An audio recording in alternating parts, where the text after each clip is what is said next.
Hey, this your man Tony Wiggins here with another edition of Locked On Jaguars. And check this out.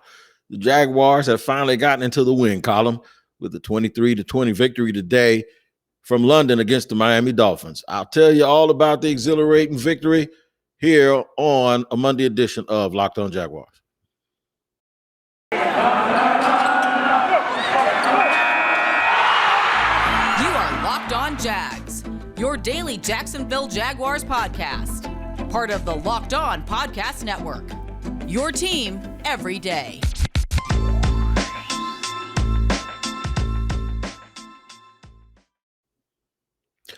Old Motown song says, "How sweet it is." Well, they were talking about being loved by somebody.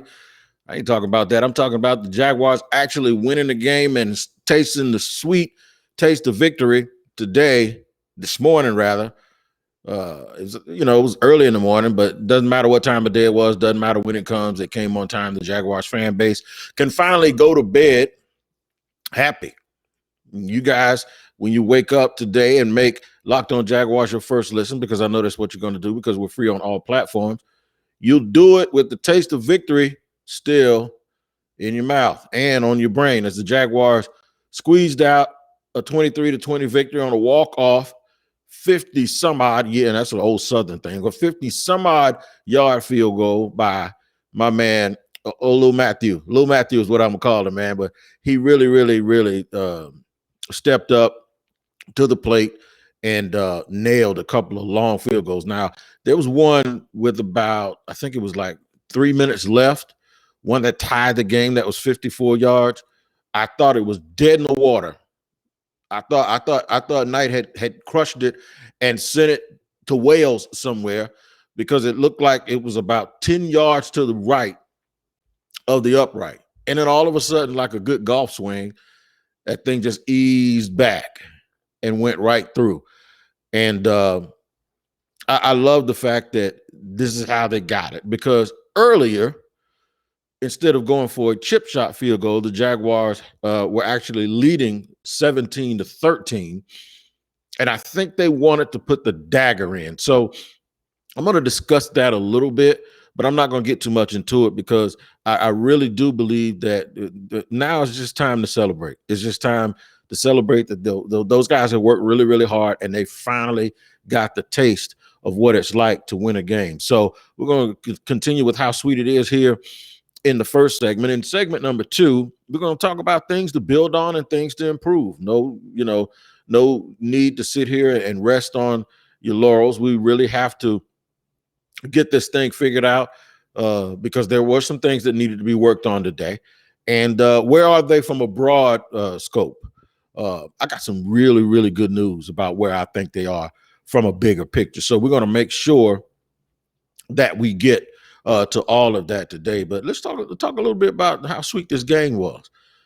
If you don't make mistakes of your own and you hang around, especially when you have what I call an incompetent dance partner, and that's what Miami was today. And this isn't hindsight. This is more or less me during the game telling you, I was tweeting that I thought Miami they had the worst IQ of any football team I had seen this year, because they had totally dominated the game, but were only barely ahead going into halftime. And it was because Albert Wilson decided he wanted to not get a first down and dance around. And this is when the Jaguars are having trouble stopping Miami. And what happens is, if you just stay sound and you stay focused, eventually, if you're playing an opponent like Miami, they're going to screw up, and you have to take advantage. And I think that's what the coaching staff did with the team today. You didn't see them fold after they got off to a slow start, and after Miami was moving the ball at will. It seems like the Jaguars couldn't stop a tight end to save their life. Those guys didn't quit. And to me, that's a really, really good sign for them organizationally, as well as the fact that moving forward, they'll understand that, hey, we're always in the game. All we got to do is just keep playing and don't quit, and things will turn and momentum will turn and good things will happen. So I do think that during the game, there was some moments where me and a bunch of other people and a bunch of fans were we're just scratching our head because it's like, I can't believe they're just being this incompetent with certain things that they were doing. Well, as it turns out, uh, like I said, they had a dance partner. Miami was just as bad. And the Jaguars hung around long enough, made some opportunistic plays on defense, even after a strip sack by Trevor's former college teammate. The Jaguars turn it right around and get an interception of Tua on a little bit of a bracket coverage, and Tua didn't throw the ball high enough, and Nevin intercepted the ball on the sideline, but they got it right back. So while Miami did have some momentum, it was never a situation where the Jaguars were out of the game. And that's a testament, really. And I'm going to give Urban some credit. That's a testament to him. It's a testament to the rest of the team. And it's a testament to their hard work and them just wanting it. They just wanted it. And you could tell it's similar to the Cincinnati game. And I think in one of my podcasts last week, it was either Thursday or Friday, when I discussed it. I gave the scenario on how they could win. Now, I think I gave a wrong score. I think I said the score was 30-27 or something like that. But this is kind of what I thought could happen, because when you look at it,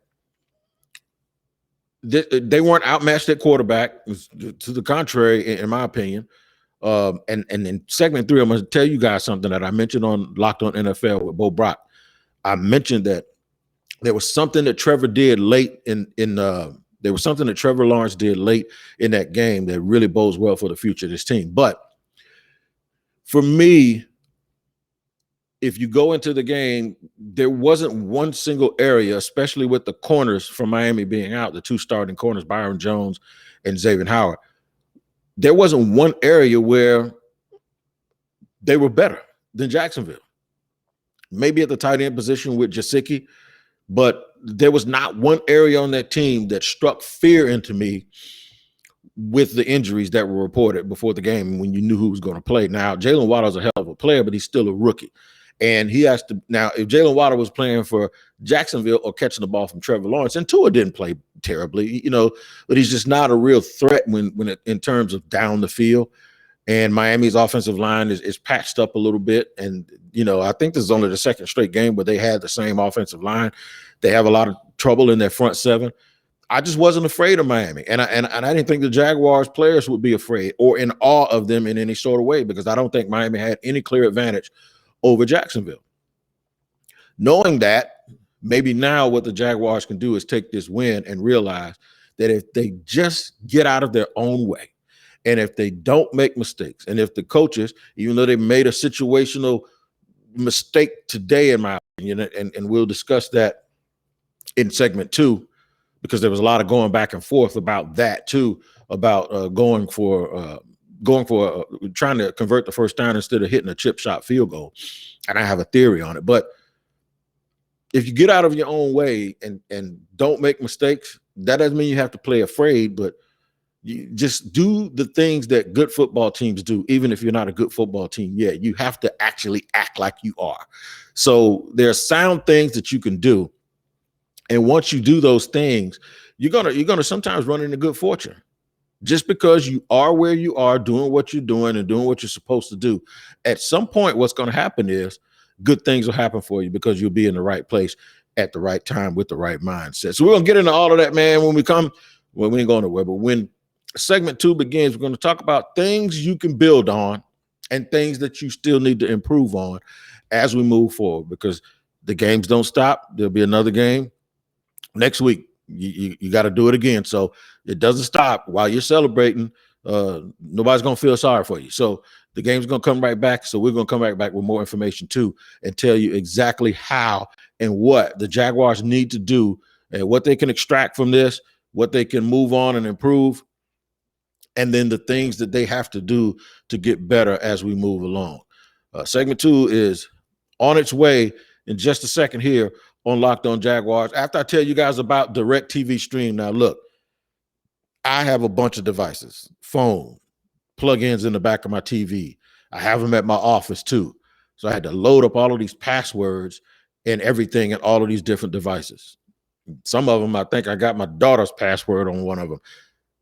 And sometimes I have to find out what that password is. But you know what? All of that rigmarole that you're doing, you need to get your TV together. And the way you do it is you need one device, and that is Direct TV Stream. Now you go to directtv.com and just ask about it, right? Just ask about Direct TV Stream and tell them you want to get your TV together. Get rid of all that clutter, all the confusion, and have all of your things that you like for entertainment all in one place. You need a compatible device that's required. Content varies by package. And this is the good part. There is no annual contract. So get your TV together, man, and go to directtv.com and ask about Direct TV Stream, and you will not be sorry. You just get more organized, man, and you'll get your stuff together. It's Direct TV Stream. Go to directtv.com.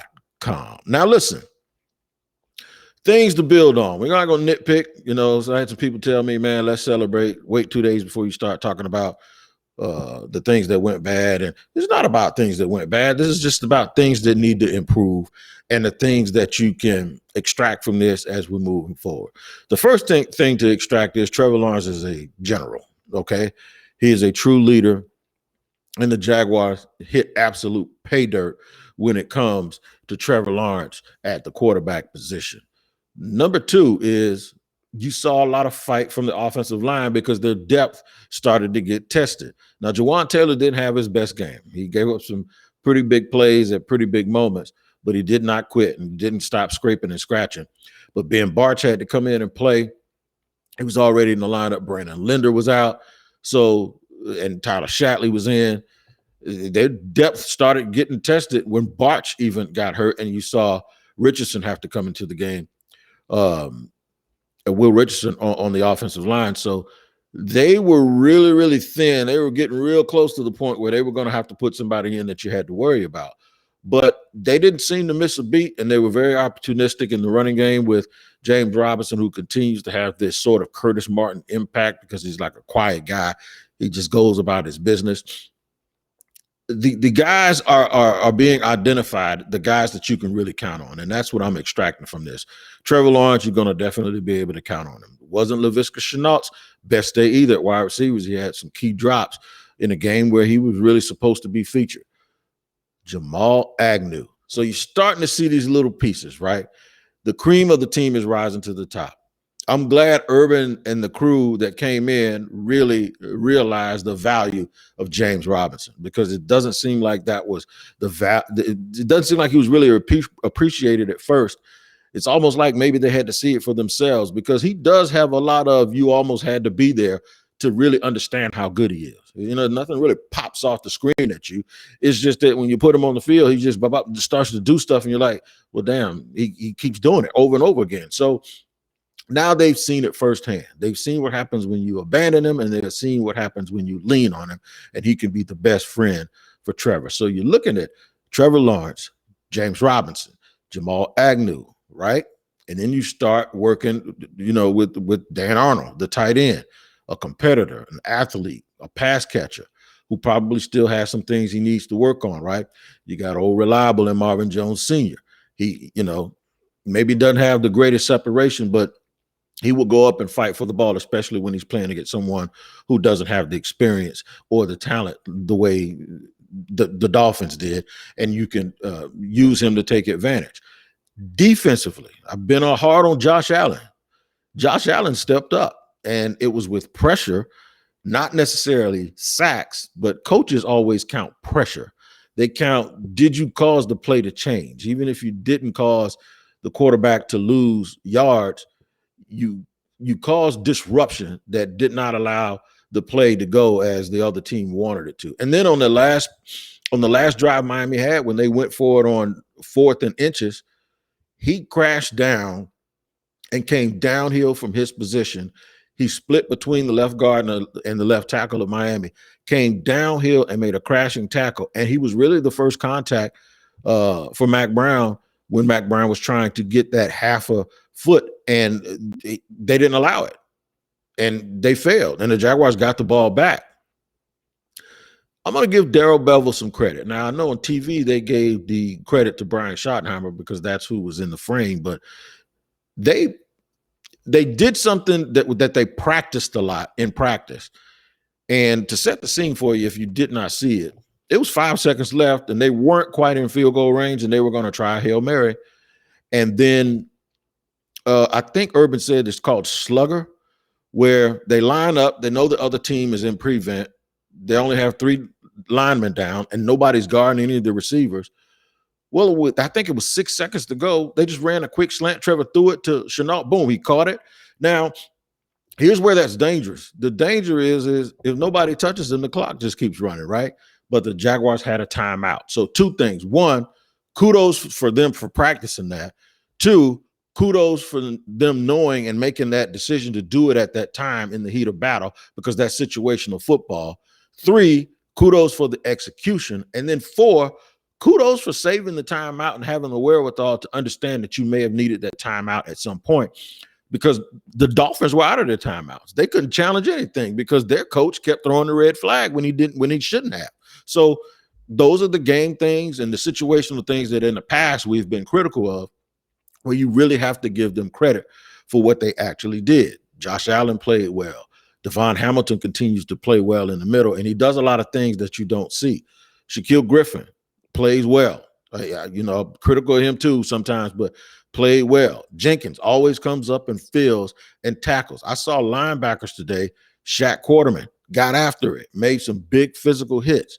These are the things that they're going to need. You start extracting the little things that they do very well, and then you build off of that. Those are the things that you build on. Now, things that need to be improved upon. They need to continue to work on having longer stretches where they're not lost. Like early in the game this week, they were lost. In the game in past weeks, they've been very good early, and then they floundered late. Well, today it switches. So it's that thing I call walking and chewing bubblegum at the same time. Like when you make an improvement in one area, you can't let another area go bad. So at some point, they need to figure out how to have more continuity in longer stretches and start to piece those things together and tie those things, stretch those perspectives until they meet, and therefore you have a longer way of dealing with the game and being more steady in what you do. I would not have gone for the 4th down early in the game when it was 17-13. And here's why. And this is the debate a lot of us had. I saw one person say, when you're not a good football team, you need to do things and think out of the box. I think it's the total opposite. I think when you want to be a good football team, you need to start doing and exercising the things that good football teams do. And good football teams take the points. Good football teams realize that you're going to go up by a touchdown.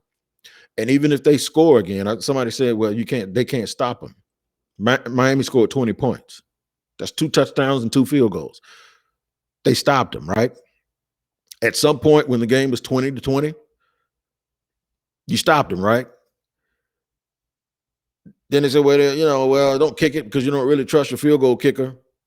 The dude ended up having to kick 250-plus yarders to win the game, right? So you can't run from the grind. I'm going to say it again. You can't run from the grind. Because if you're going to do this now, it's the same thing with 51 seconds left with 2 timeouts in 2017, and you go take a knee and go to the locker room. You cannot run from the grind. You can't hide from stuff that you don't think you can do. You have to try to do it and have demonstrated performance that they can't do it. And when they can't do it, then you replace them with somebody else. But if you don't let them try, then it's on you, because the thing you ran away from is exactly the thing that came back and saved you. You know what it was? A guy kicking 2 field goals and you stopping them on 4th down. You can't run from it. Eventually you had to do it anyway. So why do you not have confidence, and why do you call a game as if, well, we can't do it and we're not a good team? So what we have to do is we have to do this extra stuff. We have to do things that bad football teams do situationally because we're bad. You are what you think you are. You see? See how it works? And that's just my opinion. You are what you think you are. Kick the field goal, go up 7, look at your team and say, if you who I think you are, you're going to stop them. Even if you don't, you come back. When Urban Meyer said after the game that he was hugging Trevor Lawrence on the sideline, he had his arm on him, and he said, I hope we're depending on this dude to make a kick to get our first win or something. I'm paraphrasing. You know what Trevor Lawrence said he told him, or what Urban said Trevor Lawrence said? Even if he doesn't make it, we're going to win. That's what I'm talking about. That's what I'm talking about. Even if he doesn't make it, we still going to win the game regardless. You got a soldier, man. And that's what I'm going to talk about. When I say, where are they? Broad scope. That's exactly what I'm going to get into here in segment number 3. Where are they? Broad scope. It starts and stops with that kid I just talked about. And we thank you again for making us your first listen here on Locked On Jaguars. And we are free on all platforms. Don't go nowhere, man, because I'm going to tell you now, broad scope, where the Jaguars are, the good and a little bit of the bad, but we'll get into it here. It's not really bad. It's just the truth. We'll get into it here in the third segment in just a second. After I tell you guys about Built Bar, like I always do, somebody tweeted the funniest thing to me just today. And this goes to show me that you guys actually do listen to what I say. I saw some burger commercial and I was like, man, that burger looks good, but I'm fat.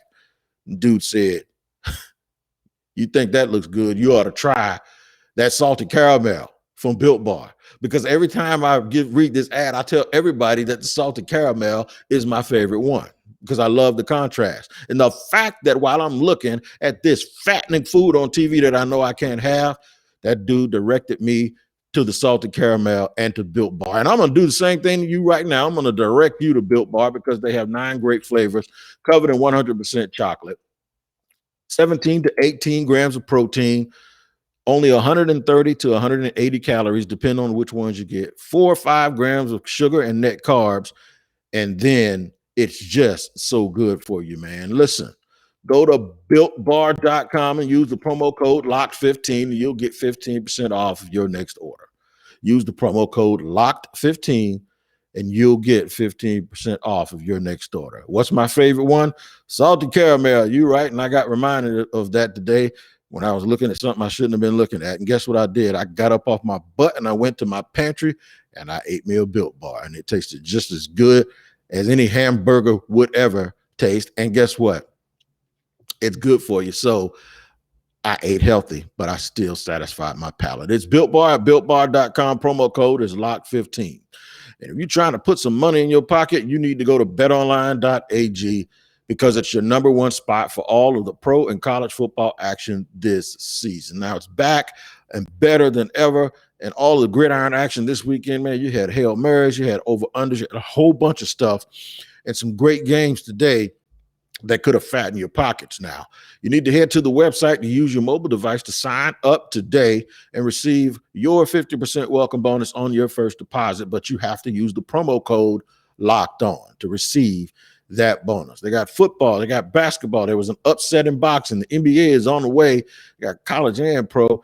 The WNBA ended. Candace Parker closed it out and won a championship for Chicago, but they have a lot of Vegas games. You can't wait to take advantage of the amazing offers available at betonline.ag and do it right now because BetOnline is the fastest and easiest way to bet on all of your favorite sports. It's BetOnline where the game starts. And I hope you start this podcast. I hope you start your day and your journey by listening to this podcast and making us your first listen.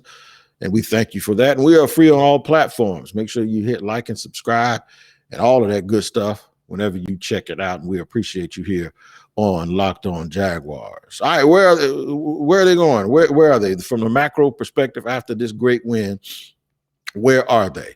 Well, they're a team that has a general. And I told you guys I was going to tell you why I thought the Jaguars not only made you feel good because they won a game today, but why they did something else. Why it was something that I observed. On the last drive when it was 20-20, after the Jaguars had stopped Miami, Trevor Lawrence came to the huddle, and the TV angle was on him, and he looked at everyone. Now, some of you on YouTube will see what I'm doing, and some of you won't, but I'll describe it. He put both of his hands out and looked at everybody. It looked like he was looking them in the eye, and he said, relax, calm down, relax. And I was like, well, would you look at that? Look at that kid growing up right before our eyes. Look at little buddy. And that's what I thought. I'm like, he grew up. It's like when you see your kid for the first time do something independent of your instruction. And he really is, along with that, and along with what Urban Meyer said that Trevor told him that they were going to win regardless of the way that kick went. You always see a guy's talent, but you wonder what he's made of in his chest and in between his ears. I don't wonder about Trevor Lawrence anymore. The Jaguars have a stone cold machine in Trevor Lawrence, and he is going to be great for this franchise. And it's because of stuff like that. We can talk about the throws that he makes. We can talk about all of that. But he has a commanding respect. He has a way to command respect from his teammates that you can only hope and wish for, and it doesn't show up on tape. It absolutely does not show up on tape. And he is improving week by week. And it is going to be scary. I'm telling you, I know teams around the league are watching him going, that kid is going to be scary.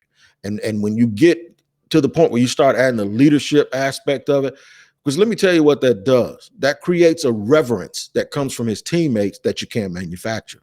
So you really, really think you hit the lottery, but it's like you really hit the lottery. It's like you thinking you won $1 million and somebody knows, no, you missed a zero. You won $10 million. And now I'm going to put you with the greatest financial planner ever. They actually hit the jackpot with him. Now, the flip side of it, they still have to surround him with a lot more stuff than they have. Travis Etienne coming back from an injury next season is going to help. But they have to do a better job in free agency. And in my opinion, they have to do a better job in the draft. Now, those kids that they drafted this year, it's not over for them, but I do hope their program, the strength and conditioning and performance program, and their player development efforts, I really hope behind the scenes they're working the way they hope they're working. I really hope for their sake that those things are getting those guys up to par, because they're not getting a whole bunch of production out of them right now. They're going to be okay moving forward. The question is, how fast can they do it? How much does Urban get tired? And I'm going to mention this one time. So the picture of him with his head down on the sideline, and I tweeted, this has to stop. And it started a storm, okay? Let me explain what I mean by that. This isn't college.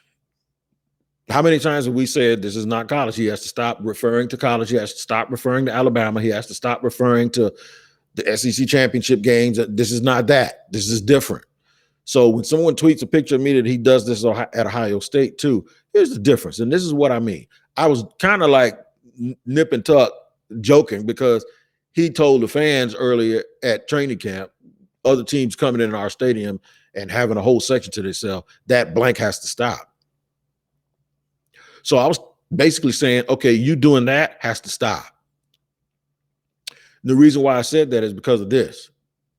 The talk about Urban Meyer is that, is he going to flame out? Is he going to burn out? Because it happened to him at a couple of stops in college. But in college, when you lose one game or two games, your season is done. In the NFL, there's only been one team to win a championship and go undefeated, and that was Miami Dolphins. Losses will happen. You can't let every little thing eat you alive to the point where your head is down. It's not the end of the world. Hold your head up. Don't do that to yourself. That's all I'm saying. So y'all can tweet at me and at me all day with that foolishness. I'd rather you just go hug your dog or hug your wife or whoever and celebrate the fact that you won a game. And no, y'all want to talk to me about why I said that. So now, and most of the time it's people that don't listen to the podcast, because if you did, you'd understand that I'm not an Urban hater at all. So what I was trying to say is that has to stop. Dude, relax. Don't accept losing by any stretch of the imagination. But my thing is some random play in the first quarter is not the end of the world. Get your head up, because there are people that are looking for your leadership. There are people that's looking for you. If things start going bad and they turn and look at you and you look like the whole world's going apart, then they might think, damn, it is going bad. But if they turn and look at you and you're clapping saying, that's all right, come on, let's go, then sometimes that's all they need. That was my point.